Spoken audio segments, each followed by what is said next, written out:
Labdien!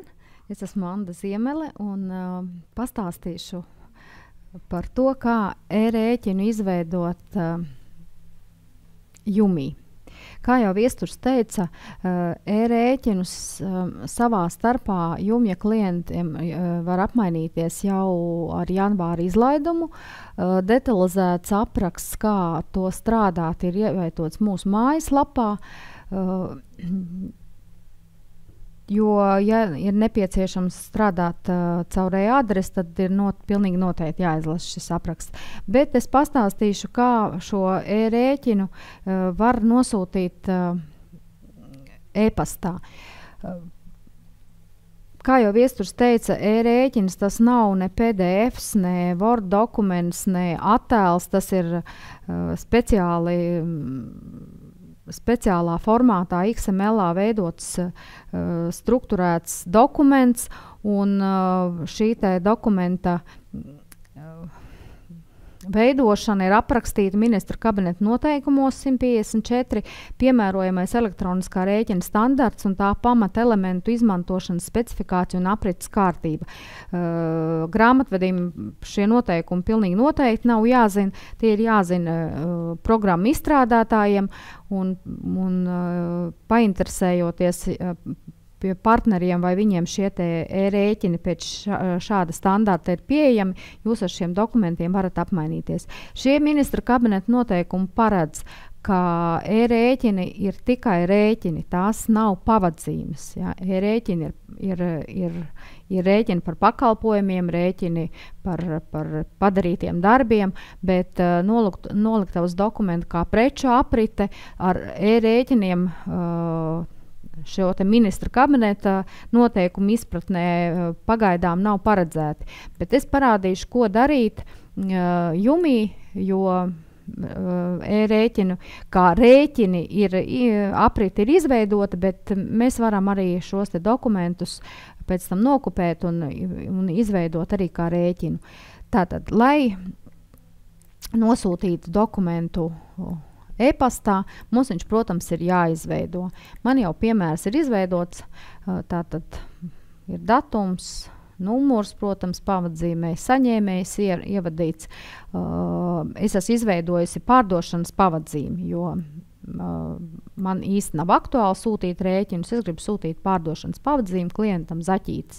Un esmu izveidojusi šo te pavadzīmi, ko es gribu nosūtīt. Nosūtīšanai ir atsevišķa poga, sūtīt uz e-pastu, un lai mēs šo dokumentu nosūtītu, ir nedaudz jāsakonfigurē šī te lapa.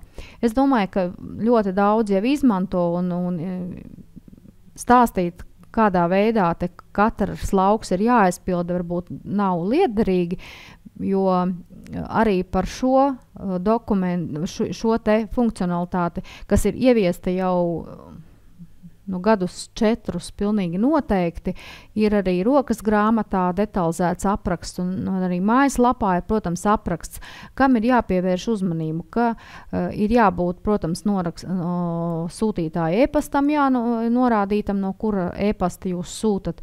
Pieklājīgi, protams, ir norādīt šo te rēķinu, ko mēs sūtam to tēmu e-pastā, un ir jābūt izveidotai mapītei, kurā mēs šos dokumentus uzkrāsim. Un tā ir atsevišķa,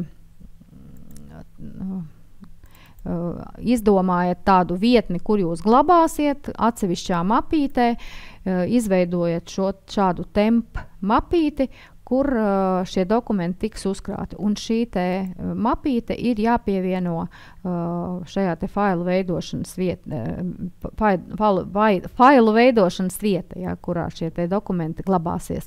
Protams, pieklājīgi, ja mēs e-pastā veidojam, sūtot e-pastu, e-pastā ir teksts, paldies par to, ka jūs esat mūsu klients, vai mēs jums sūtam kārtējo rēķinu. Tā kā mēs sūtam e-pastā, tātad mēs sūtam elektroniski.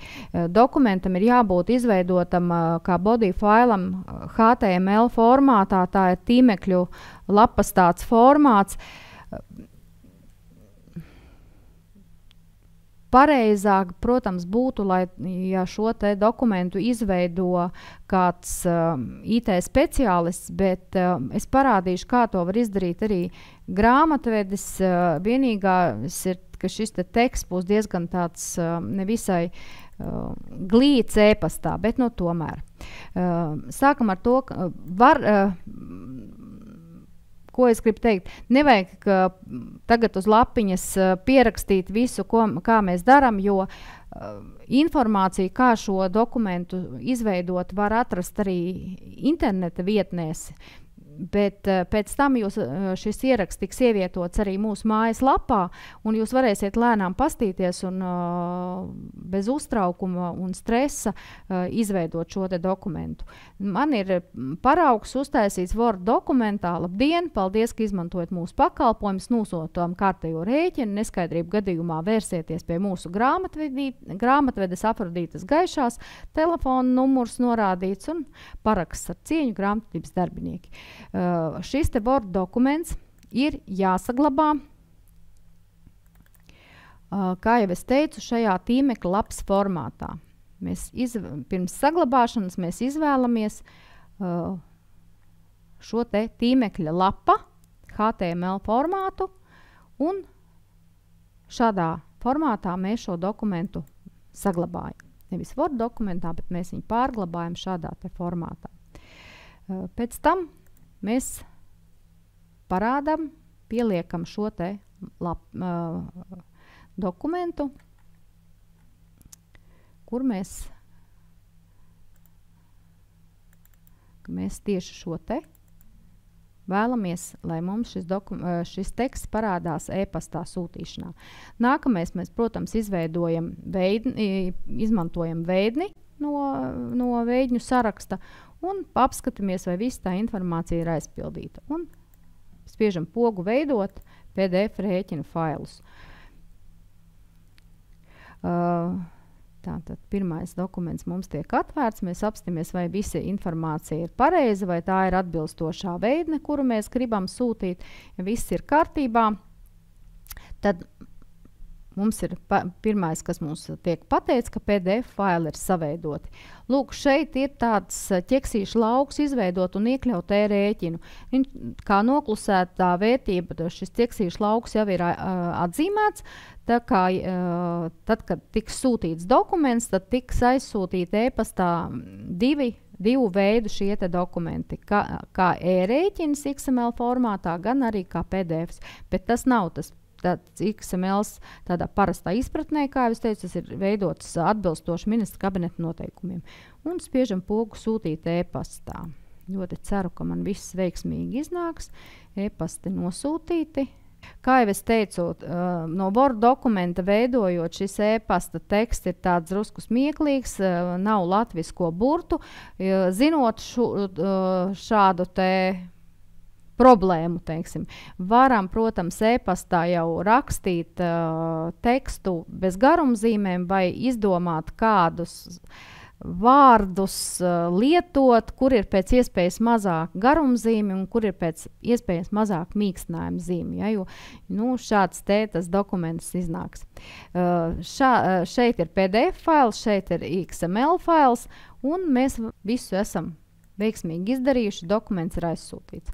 Savukārt klients atver savu programmu, izvēlās datu importu, pieliek noliktavas dokumentu imports, vēdnes jums jau ir pazīstams. Ja pietrūkst kāda informācija, tad, protams, mēs šo informāciju norādam kādā no importēšanas soļiem, un dokuments veiksmīgi ir ieimportēts. Un varam atvērt un apskatīties, kāds ir šis dokuments. Un kā jau es teicu, dokuments tiek ieimportēts rēķinu sadaļā kā rēķins.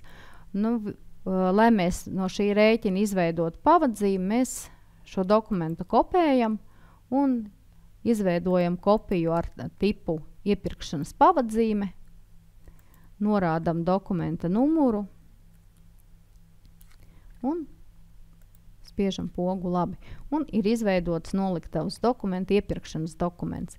Es domāju, ka gan jau mēs nākotnē apsteigsim ministra kabineta noteikumus un izveidosim arī iespēju šos te pavadzīmi formātā ieimportēt, bet šobrīd mēs varam rīkoties šādi, ieimportēt, ja sevišķi, ja šī pavadzīme ir ar daudz ierakstiem, mēs ieimportējam kā rēķinu, pēc tam mēs viņu nokopējam un izveidojam šādu te iepirkšanas pavadzīmi.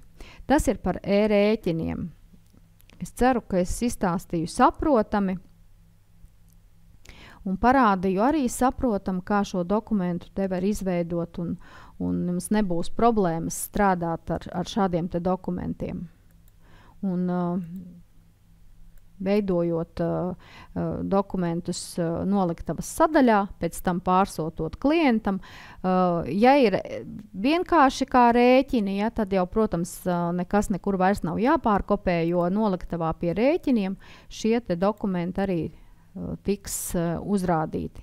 Savukārt, ja ir nepieciešams šo dokumentu, ja tā ir pavadzīme ienākošā, ko mēs esam saņēmuši, nu tad šis dokuments no rēķiniem ir jānokopē par pavadzīmi un tālāk jau, ja vēlties, tad varat no šejienes dzēst, lai tā liekā informācija nesaglabājās. Ja.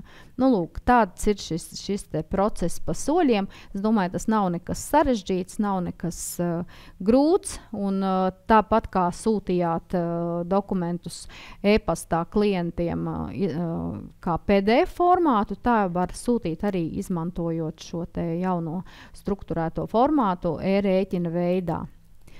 Lūk. Pirmais, ko es gribēju pastāstīt par datu importu. Bet par datu importu ne tādā ļoti tradicionālā izteiksmē vai nozīmē. Šī te funkcija, protams, derēs pārsvarā grāmatvedības pakalpojumu sniedzējiem. Tie, kas pārņem klientu datus, kuriem ir jāievada viss darbinieku saraksts, un lai šo procesu pātrinātu, es piedāvāju izmantot iespēju ieimportēt darbinieku informāciju par darbinieku algas nodokļu grāmatiņām. Tātad EDSā sagatavot informāciju par algas nodokļu grāmatiņām tādā bezlimita periodā, lai tiktu uzrādīti tie darbinieki, kuri ir darba attiecībās konkrētajā uzņēmumā. Es domāju, ka jūs visi jau izmantojat iespēju importēt darba nespējas lapas un arī katru mēnesi importēt arī šīs te algas nodokļa grāmatiņu izmaiņas datus, un jums tas nav nekāds brīnums,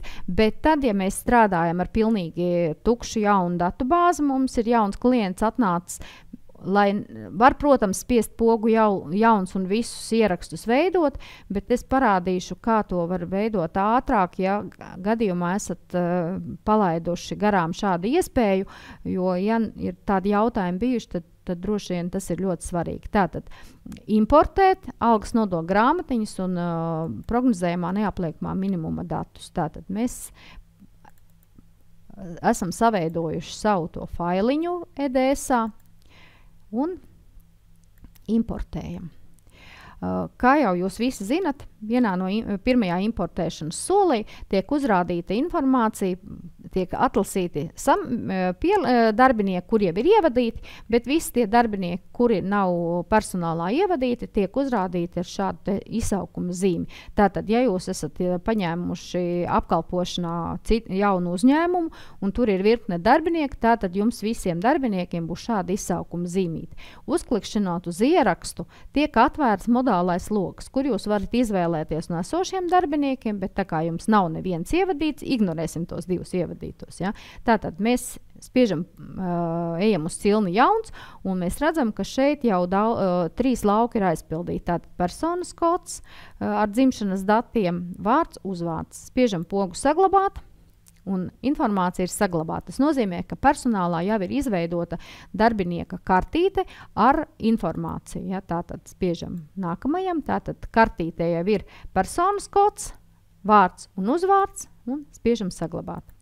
Un Izvēlamies, spiežam saglabāt. Ejam tālāk. Nākamajā solī ir informācija par algas nodokļu grāmatiņām. Tātad mēs, protams, varam ar roku visu vadīt, bet izmantosim iespēju, ko mums dod tehnoloģijas, un ja no ieņēmuma dienesta EDS sistēmas šos datus varam aizgūt, tad, lai nevajadzētu rakstīt ar roku, mēs izmantojam šo iespēju. Tātad mums ir 2 darbinieki, redzat, man bija ievadīta, tātad te ir informācija piemeklēta, bet šiem tiem jaunizveidotēm informācijas nav. Spiežam pogu tālāk. Tālāk mēs redzam informāciju par sociālajām likmēm, spiežam tālāk. Nākamajā mums ir informācija par likmju sasaisti. Tātad mēs redzam, viens mūsu darbinieks bija ievadīts, tur viss jau ir sasaistīts.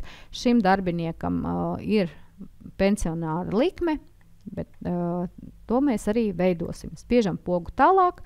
Tālāk mums ir informācija, ka ir šādi ka EDS failā ir darbiniekiem apgādībā esošas personas un prognozētais neapliekamais minimums, un arī personālā šādi te atvieglojumi tiek piemeklēti. Spiežam pogu tālāk, un šeit jau ir viss tā informācija, kas nāk no EDS lūgt, ja, šī te sadaļa. Un mēs redzam, ka ir darbiniekiem vairāk ieraksti par apgādājumām personām un arī par prognozēto neapliekamo minimumu. Un šeit mēs atkal varam salīdzināt, kad mums bija tie 2 darbinieki ievadīti, un te tā informācija gan par prognozējumu neapliekamo minimumu, gan par apgādībā esošām personām ir piemeklēta un sasaistīta. Bet šie ir tie jaunizveidotie darbinieki, un te ir pretī skaists tukšums. Ja? Mēs varam, kā jau es teicu, vērt vaļā katru darbinieku kartīti un rakstīt darbiniecei Jausmai Taustiņai 7 ierakstus manuāli, bet izmantosim tehnoloģiskas iespējas. Spiežam pogu tālāk un redzam, ka mums šajā te importa failā divām darbiniecēm ir norādīts piemērot 23% likmi. Ja? Personālā kāds informācijas nav. Spiežam pogu tālāk, un pēdējā solī mēs redzam, ka mums tiks importēti dati par 5 darbiniekiem. 2 mums jau ir, mēs varam izņemt ķeksīšus neimportēt, bet tā kā tā informācija bija analoga tai, kura mums jau ir ievadīta, mēs varam arī šos te ķeksīšu laukus neattīrīt un pārimportēt pa virsmu šos te datus, un spiežam importēt. Lūk, ieimportēt 5 darbinieku dati. Un mēs tagad varam vaļā. Šī ir mūsu jaunā darbiniece. Un mēs redzam, ka ir aizpildīts vārds uzvārds, personas dati. Un pie nodokļiem ir aizpildītas visas šīs te sociālās likmes, ir aizpildīti dati par atvieglojumiem, par algas nodokļu grāmatiņu un arī par speciālo iedzīvotāju ienākumu nodokļu likmi. Es domāju, ka mēs ļoti ietaupījām laiku, ja sevišķi, ja mēs paskatāmies šo te mūsu darbinieci Jausmu Taustiņu, kurai bija 7 ieraksti. Ja? Vai mēs ar roku visus tos ierakstus rakstam kārtīgi, vai mēs ļaujam sistēmai pašai ieimportēt, un šie visi dati, protams, ir. Un kas mums atliek? Mums atliek aizpildīt amata informāciju, izvēlēties amatu, kurā mūsu darbinieks strādā, un norādīt pēc tam darbā pieņemšanas datus, kas tomēr arī ir ātrāk, ja, tikai dažus laukus aizpildīt, nekā mēs katru šo te ierakstu veidojam ar roku. Strādājošiem uzņēmumiem, kuri jau datus ir ar personālu strādā un ar jumi strādā, protams, šāda iespēja īsti nav, jo mums jau ir tāpat jau jābūt ievadītiem datiem par darbinieku, lai mēs varam nosūtīt ziņas par darba ņēmējiem, bet mēs varam drusciņi sev ietaupīt laiku, mēs varam aizpildīt, piemēram, pamata informācijas datus, vārdu, uzvārdu, personas kodu, ielikt amatu, darbā pieņemšanu, nodot šīs ziņas un pēc tam ieimportēt atskaiti no EDS par algas nodokļu grāmatiņām, un mums nebūs ar roku jāvada visi šie te ieraksti par atvieglojumiem, par algas nodokļu grāmatiņu datiem, jo tie visi tiks ieimportēti.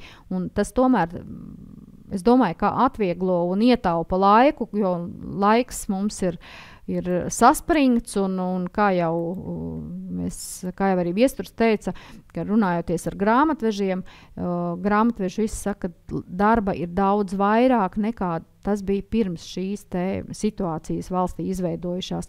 Un grāmatvedis vajag sevi pataupīt, un ja ir šī iespēja kaut kādus datus ieimportēt, kas nav ar roku jāvada un jātērē laiks, to noteikti vajag izmantot. Tā. Nākamais, par ko es gribēju izstāstīt, ir par iestatījumiem. Personālā un par iestatījumu nozīmi algu aprēķinos, ja tā var teikt. Tātad sadaļa iestatījumi, kuru ir jāpārskata, kas tur īsti ir atzīmēts, kādas šīs visas lietas. Par bankām un par nodokļu atvieglojumiem es nestāstīšu, jo tas, es domāju, visiem ir izlabots, bet es gribu pastāstīt par algu iestatījumiem un nedaudz par atvaļinājumu iestatījumiem. Sākšu ar atvaļinājumu iestatījumiem, jo šeit šī informācija ļoti maza. Atvaļinājumu iestatījumi, šī cilne slēp sevī datus par aprēķiniem uzkrātajam atvaļinājumam. Uzkrāto atvaļinājumu saskaņā darba likumu mēs rēķinam kalendārajās dienās, un šeit ir arī tie galvenie iestatījumi. Tātad 28 kalendārās dienas tiem darbiniekiem, kas vecāki par 18 gadiem, un 30 tiem, kam ir jaunāki.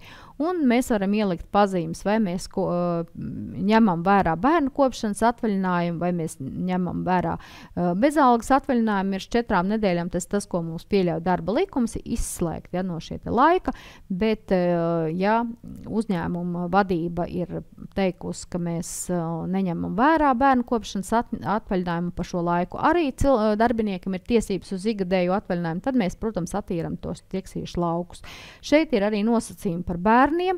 Ja darbiniekiem ir bērni ar invaliditāti, mēs liekam šeit pazīmi, ka mums ir šādi darbinieki, kuriem ir bērni ar invaliditāti, un, protams, ka darbinieku kartītē ir jābūt šai informācijai norādītai.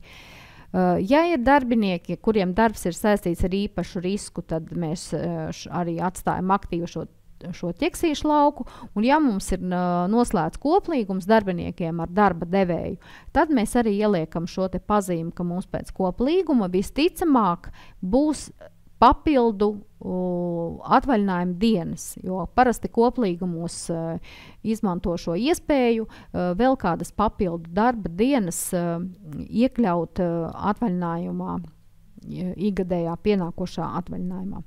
Bet svarīgāks, protams, ir šī algu iestatījumi.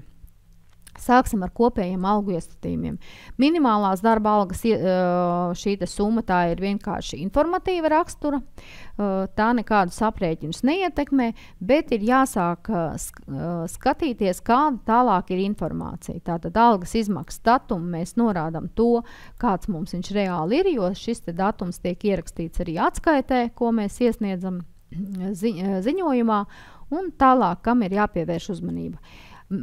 Kā mēs visi zinām, saskaņā darba likumu mums ir 3 veidu algu aprēķini. Tātad mums ir mēneša alga, tā ir tā, teiksim, kā mēs tautā sakam, cietā alga. Otra mums ir aprēķins par stundām, stundu likme, un 3. ir akorda alga. Par stundu likmi tā kā ir skaidrs, ka cik mēs esam nostrādājuši, tik mēs arī algā saņemam, bet par mēneša algu arī ir iespēja.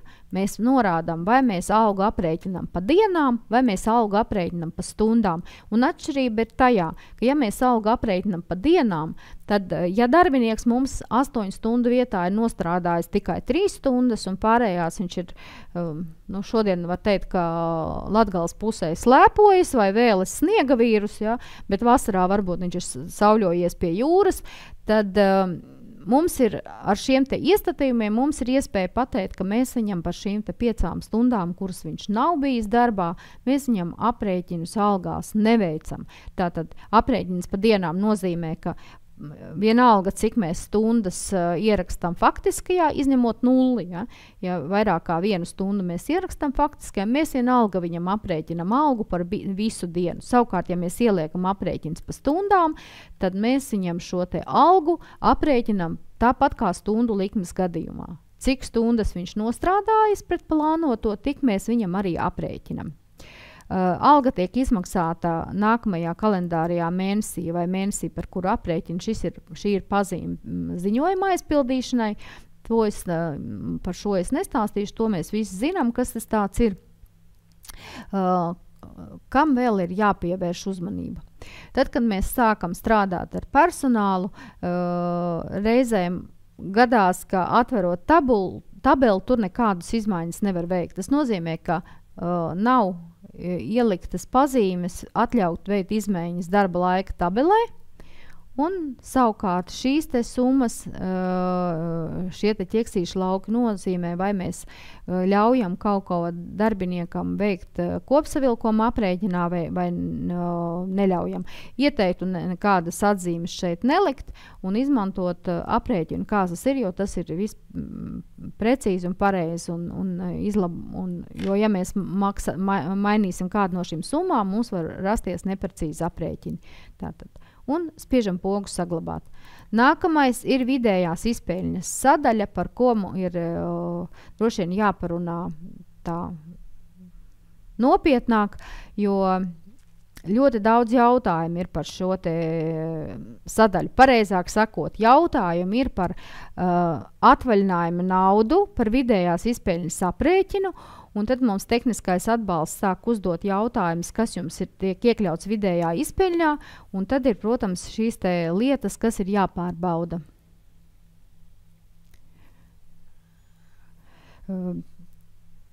Tā.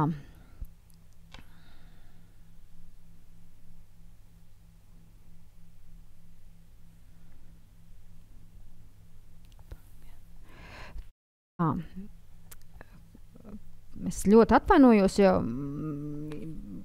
paralēli paskatījos atsūtītajos jautājumos telefonā un kaut kā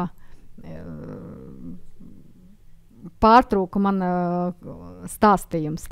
Tātad vidējā izpeļņa. Kā jau es teicu, visi šie ķeksīšu lauki, kas šeit ir vai nav atzīmēti, ietekmē vidējās izpeļņas aprēķinu.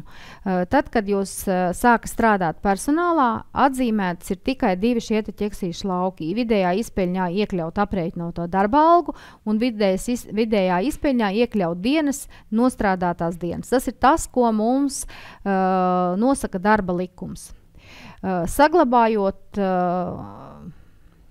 to, kas bija kādreiz izveidots jumī, kad vidējā izpeļņā varēja iekļaut arī atvaļinājuma naudas un atvaļinājuma dienas un aprēķinus veikt pret kalendārajām dienām. Tāpēc šeit to ķeksīšu lauku ir daudz, lai pārnesot datus, šī informācija visa būtu saglabāta. Šobrīd mēs īsti neesam pārliecināti, vai mēs drīkstam šos te laukus aizvākt, jo, kā es saprotu, ir uzņēmumi, kuru izmanto arī šo te atvaļinājumu naudu iekļaušanu vidējā izpeļņā. Tāpēc mēs arī šos te laukus esam atstājuši jūsu izvērtēšanā. Ja jums ir nepieciešams, tad jūs atzīmējat, ja nav nepieciešams, vienkārši neatzīmējat. Ja par atvaļinājumu naudu viss ir skaidrs, tad tiek uzdot jautājumi par kompensāciju par svētku dienām, un darba likums mums ir tāds, kāds mums viņš ir. Šo likumu ir rakstījuši juristi no juristu viedokļa, un ļoti grūti ir šajā te likumā ietvert izmaiņas, kas būtu saprotamas likuma lasītājiem un normālā formā izpildāmas. Un viena no šiem te jautājumiem, kas ir diezgan neatrisināti, ko darīt ar vidējo izpeļņu. Un darba likums saka, ka vidējā izpeļņā mēs iekļaujam aprēķinātās summas, un Vienu brīdi bija ļoti daudzās publikācijās bija teikts, ka kompensācija par nenostrādātām svētku dienām tā nav darba alga, tā ir kompensācija, tāpēc vidējā izpeļņā šīs summas iekļaut nedrīkst. Tāpēc mums ir izveidot šis ķeksīšu lauks, ka tā kompensācija par svētku dienām vidējā izpeļņā netiek iekļauta. Kas ir kompensācija par svētku dienām un kur to atrast? Tātad atveram maija algu sarakstu, un tās ir šīs divas svētku dienas maijā, kuras mums tiek uzrādītas atsevišķi, šīs ir kompensējumās svētku dienas. Parasti kompensējumās svētku dienas aprēķinos parādās darbiniekiem, kuriem ir mēneša alga, jo likums mums nosaka, ka darbinieks, kam tiek saglabāta alga par svētku dienām, kurās viņam būtu jāstrādā, bet kurās valsts ir pateikusi, ka jūs drīkstat nestrādāt. Tāpēc jau sen ir šis lauks, aprēķinātā darba alga un piemaksas, tajā skaitā kompensācija par nenostrādātām svētku dienām. Mēneša likmes gadījumā alga, protams, nemainās, jo šīs kompensējamās svētku dienas ir tajā skaitā. Jautājumi kādreiz ir par stundu likmēm, bet ja darbiniekam ir stundu likme un arī viņam šajā svētku dienā ir iedota brīvdiena, tad, protams, arī viņam šī kompensācija ir jārēķina. Tātad tās ir šīs dienas. Tātad vai nu mēs iekļaujam, ja mēs esam mums nav atzīmēts ķeksīšu lauks, ka mēs neiekļaujam šīs kompensējumās dienas, tad mums vidējā izpeļņā tiek iekļauti 800 mīnus 76,19, un dalījums ir šīs pret šīm 19 dienām, nevis pret 21 plānoto darba dienu, bet pret 19. Ja mēs līdz šim īsti nevarējām saprast, vai mums ir darba dienas tās, kuras mēs strādājam, vai arī tiek svētku dienas, kurās būtu iekrīt normāli darba laika ietvaros darba dienās, vai tās iekļaujās vai neiekļaujās, tad tagad mums ir ministra kabineta noteikumi par minimālās algas aprēķinu, un tur ir skaidri un gaiši ierakstīts, ka pie plānotajām apmaksājumām darba dienām tās ir darba dienas plus vēl svētku dienas, kuras normāli darba laika gadījumā būtu jāstrādā. Ja? Tas jau ir tagad jau pāris gadus, arī Labklājības ministrijas mājaslapā ir ierakstīts tur, kur ir par šīm minimālās stundas aprēķiniem. Tātad. Nākamais ir pēc vidējās izpeļņas apmaksātās dienas. Šis ķeksīšu lauks ir svarīgs tad, ja mums ir tādi darbinieki, kuriem alga tiek aprēķināta pēc vidējās izpeļņas kaut kādu noteiktu gadījumu dēļ.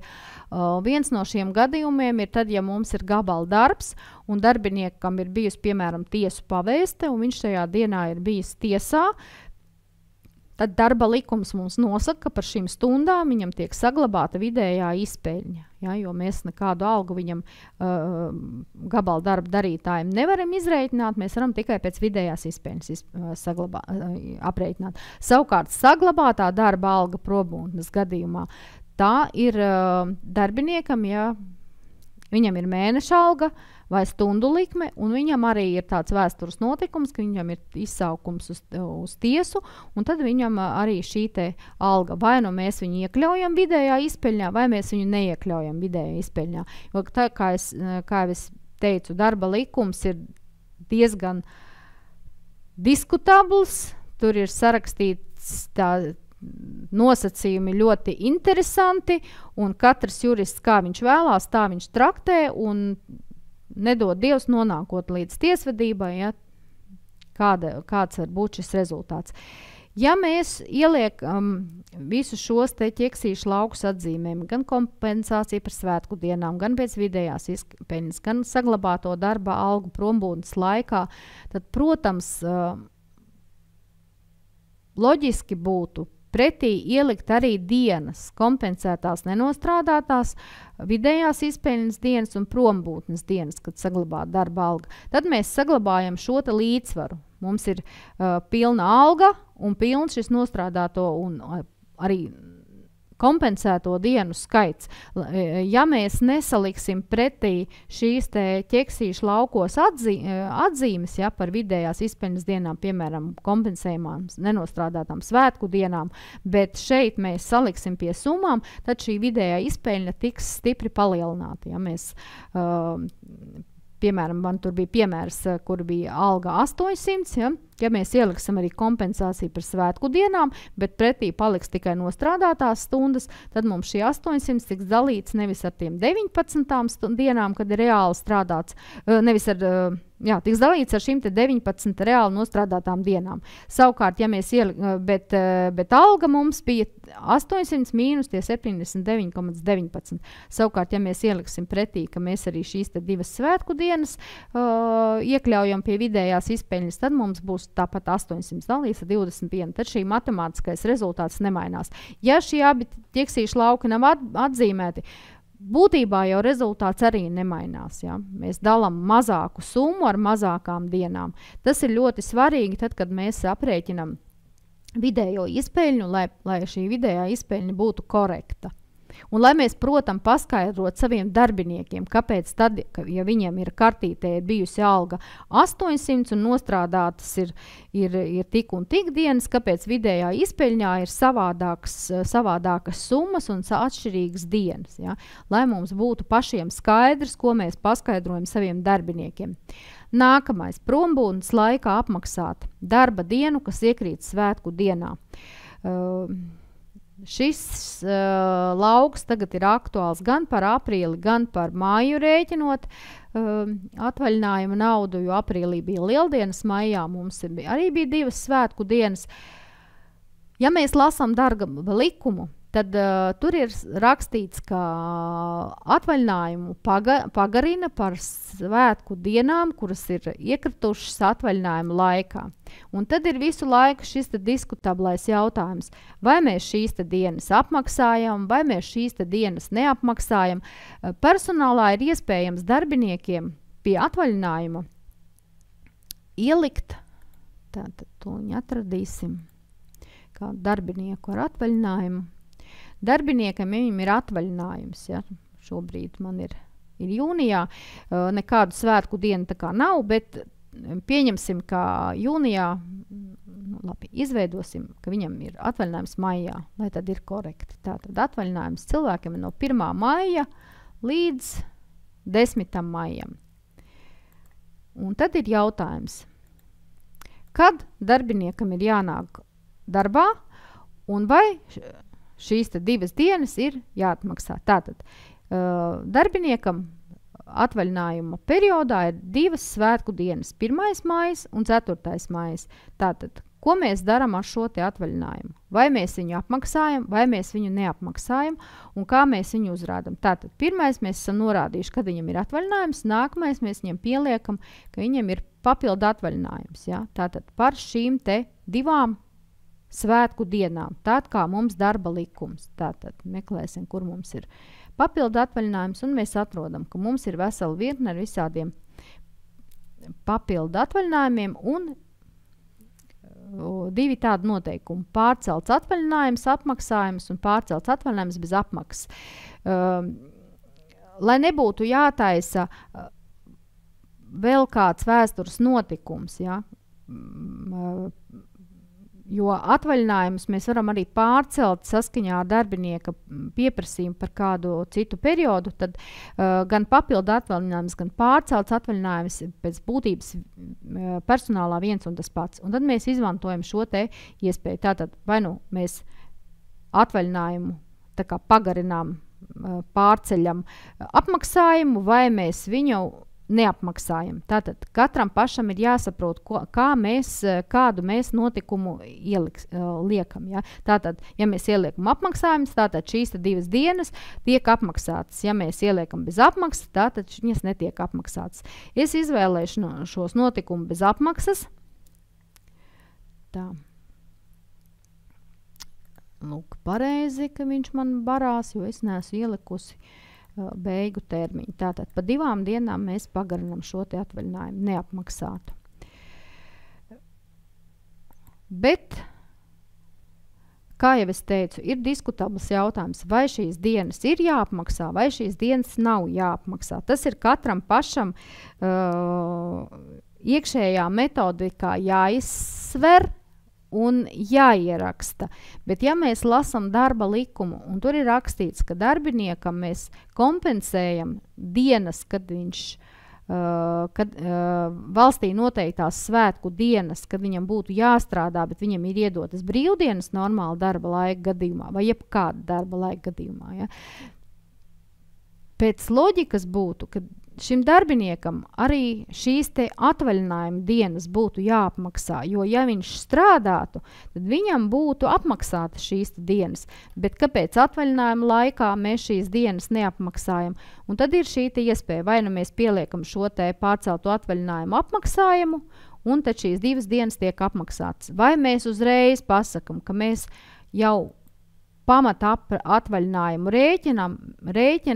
aprēķinā apmaksāsim šīs 2 dienas. Ja? Nevis mēs ar papildu atvaļinājumu tā kā šo pārcelšanu apmaksājam, bet mēs jau uzreiz, tad, kad mēs izvēlamies vēstures notikumu norādam atvaļinājums, tad mēs uzreiz pasakam, ka mums šīs svētku dienas mēs apmaksājam parastajā kārtībā, ja? Un spiežam pogu saglabāt. Kāpēc izdevīgāk ir ielikt atzīmēt šo te ķeksīšu lauku? Katrs vēstures notikums, ko mēs ieliekam, viņš dzīvo savu ciklisko dzīvi. Tā kā mēs darbinieku kartītē pieliekam jaunu vēstures notikumu par šo te pārcelto atvaļinājumu, ka mēs pārceļam pa šīm 2 dienām, tad ja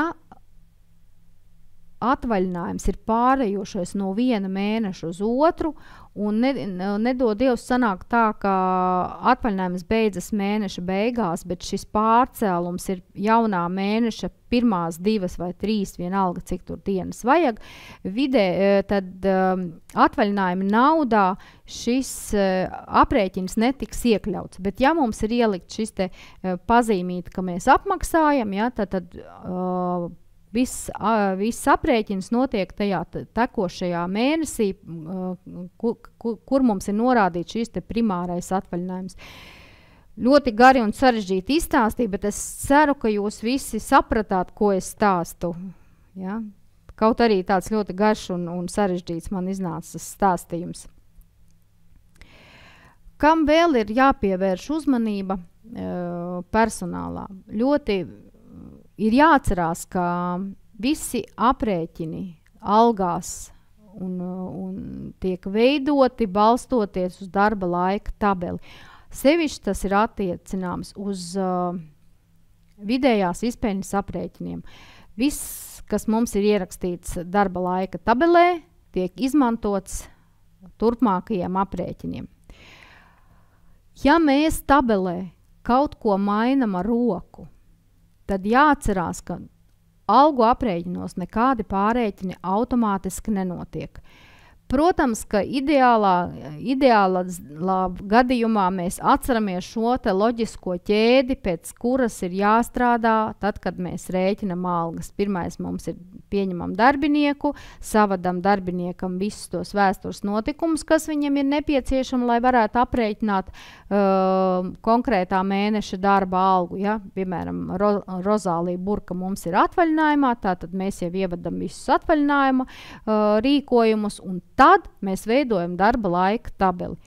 Bet mēs ļoti labi zinām, ka mēs dzīvē mēdzam rīkoties arī savādāk. Mēs mēdzam izrēķināt darba algu, pēc tam mēs vadam kādu vēstures notikumu, un tad var rasties tās atšķirības ar aprēķiniem darba algā. Ja mēs neizejam pareizo loģisko ķēdi, tātad rīkojums tabelē algas, bet ejam atžgārni, ja, algas, un tad mēs kaut ko skatāmies tabelē un rīkojumos. Vienmēr ir jāatcerās, ka tiklīdz mēs darba laika tabelē kaut kādas izmaiņas veicam, pēc tam ir jāveic pārēķins algu sarakstā, jo uz algu sarakstu nekādi pārēķini netiek iekļauta automātiski nekas nenotiek, lai neizjauktu to, kas tur ir izrēķināts, jo varbūt jau šīs summas ir izmaksātas. Tāpēc tad, kad mēs kaut ko tabelē esam ar roku izlabojuši, ja es redzu, kad es neesmu šeit to te pārcelto atvaļinājumu, neapmaksāto ielikusi, ja, tātad lūk šeit man nekā tāda nav, tad es vienkārši pēc tam veicu pārēķinu. Un ir atceramies, ka ir vairākas algu aprēķinā pārēķina pogas. Algu aprēķinā ir sava, atvaļinājuma un slimības lapu cilnēs ir savas. Ja mums ir nepieciešams pārēķināt tikai to, kas ir saistīts ar kādu konkrētu cilni, spiežam pogu pārēķināt šajā te cilnē, un neviena cita cilne netiks pārēķināt. Ja mēs te kaut ko salabojam, ja, tad nekāds pārēķins nenotiek. Savukārt, ja mēs spiežam pogu augšā, kas ir blakus kopsavilkumam pārēķināts, tad tiek pārēķināts pilnīgi viss algu saraksts. Ja mums ar manuāli bija ievadīts kādas piemaksas, tad kuras nav norādītas darbinieku kartītē, tad spiežot pogu šeit pārēķināt, visas šīs te piemaksas tiks izdzēstas no algu aprēķina. Bet ja mums ir ievadītas piemaksas manuāli, bet mums ir nepieciešams kaut ko algu sarakstā pamainīt, tad spiežot pogu algu aprēķinā, ja, šajā cilnē pārēķināt piemaksas un visi papildus veidotie atvilkumi, visi tiks saglabāti neskarti. Tā es ceru, ka es šo te arī stāstīju saprotami. Par dīkstāves iesniegumu. Mēs esam izveidojuši dīkstāves iesniegumu, iespējuši izveidot šo dīkstāves iesniegumu masveidā darbiniekiem. Tā. Un es esmu tik pareizi izdarījusi, ka man ir tā. Jā, redz, tā ir labi, ka stāstu citiem, uzreiz pati atrodu savā galvā kļūdas un lietas, ko es neatceros. Ir iespēja ar darbinieku sarakstu strādāt gan šādā te flīžu skatā, kur mēs redzam skaistas darbinieku fotogrāfijas, vai mēs varam strādāt saraksta skatā. Ir darbības, ko mēs varam veikt no šī te flīžu skata, bet ir darbības, ko mēs nevaram veikt no flīžu skata, mums ir jāizpāriet uz sarakstu skatu. Un viena no šīm te lietām ir dīkstāves iesniegums. Lai mēs aizpildītu dīkstāves iesniegumu, es ceru, ka jūs, no vienas puses būtu jāsaka, es ceru, ka jums šis iesniegums nevienam nav vajadzīgs un jūs visi strādājat un jūsu bizness nav traucēts, bet ja nu ir šis te dīkstāves iesniegums jāraksta. Ir sarakstā jāatzīmē, kuriem darbiniekiem mēs šo dīkstāves iesniegumu veidojam. Tāpēc, un šeit ir jāatzīmē šie ķeksīšu lauki, vai mēs meklēšanas rindās atrodam, ja mums ir liels skaits ar darbiniekiem pēc struktūra vienībām, pēc amatiem, mazums pēc kādiem parametriem. Tad, kad mēs šos darbiniekus esam atzīmējuši, izvēlamies dīkstāvi un mēs varam norādīt, kuru no šiem dīkstāves veidiem mēs gribam izvēlēties. Viena ir dīkstāve parastā, un otra ir dīkstāve ārkārtas. Ar ko šīs abas dīkstāves atšķirās? Dīkstāve parastā, šis notikums, ja šis notikums ir izvēlēts un norādīts tabelē, tad alga tiek aprēķināta atbilstoši darba likuma nosacījumiem. Tātad mēs pa dīkstāves laiku saglabājam darba algu vai tiem, kuriem ir gabaldarba apmaksa, tiem tiek šajā laikā aprēķināta alga pēc vidējās izpeļņas. Savukārt ārkārtas dīkstāve mums ļauj par šo periodu nerēķināt darba algu. Ja? Ja, protams, mēs šo dīkstāves pabalstu saņemam. Ja? Tā. Parādīšu atšķirību. Tātad koda nav. Ieliksim te kaut kādu nosacījumu, lai mēs redzam, kas notiek. Ja? Tātad saglabāt.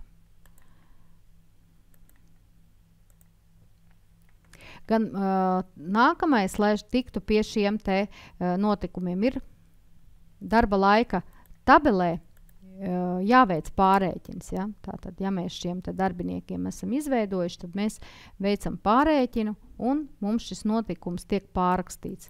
Un varam pārbaudīt, kāds mums notikums šeit ir ievadīts. Ja? Vai arī mēs, piemēram, nomainām kaut kā savādāk. Ja? Tātad parādīšu atšķirību. Tātad starp tādu dīkstāvi un tādu dīkstāvi uz vienu darbinieka pamata galvenais ir atcerēties. Tātad skaidra pirsti, tātad šāds te mums ir šis te aprēķins. Un ejam uz algu sarakstu. Mais. Un veicam pārēķinu pilnīgi visam algu sarakstam. Un ja, mēs redzam, ka mums ir alga par šīm te dienām saglabāta. Tātad, tur es jau aizmirst, kuram darbiniekam es ievadīju. Tātad, redz, kā ir ievadīsim pa jaunam, vieglāk būs saprast. Tātad, šim te darbiniekam ir normāls darba laiks, vieglāk būs saprast man pašai un jums parādīt. Tātad, dīkstāve, ārkārtas, dīkstāve, ārkārtas. Tātad, 1, 2, 3, 4 dienas. Ja, tātad, nospiežam pārēķināt un redzam, kā mums mainās ja, alga aprēķins. Varam vēlreiz nospiet arī pārēķinu. Lūk, mums ir mazāk šīs te apmaksājumās stundas. Iesnieguma atskaite ir pieejama pie atskaitēm. Iesniegums dīkstāves pabalstam un jāatcerās, ka mēs varam iesniegumu iesniegt tikai un vienīgi pa 1 mēnesi. Mēs varam uztaisīt sev atskaiti, kur mēs redzam par vairākiem mēnešiem, bet ieņēmumu dienestam mēs iesniedzam tikai par 1 mēnesi. Tātad spiežam pogu pabeigt un atveram šo te atskaiti. Noteikti ir jāieraksta klasifikātoru kods, ir jāieraksta šis te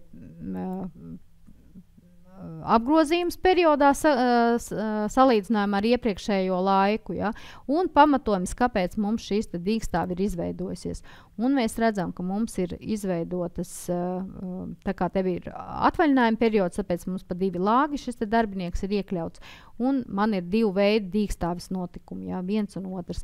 Un veidojam šo te atskaiti un mums visi šie te notikumi tiks apkopoti vienā un mēs izveidojam XML failu un ieimportējam atskaiti šajā te EDS-ā.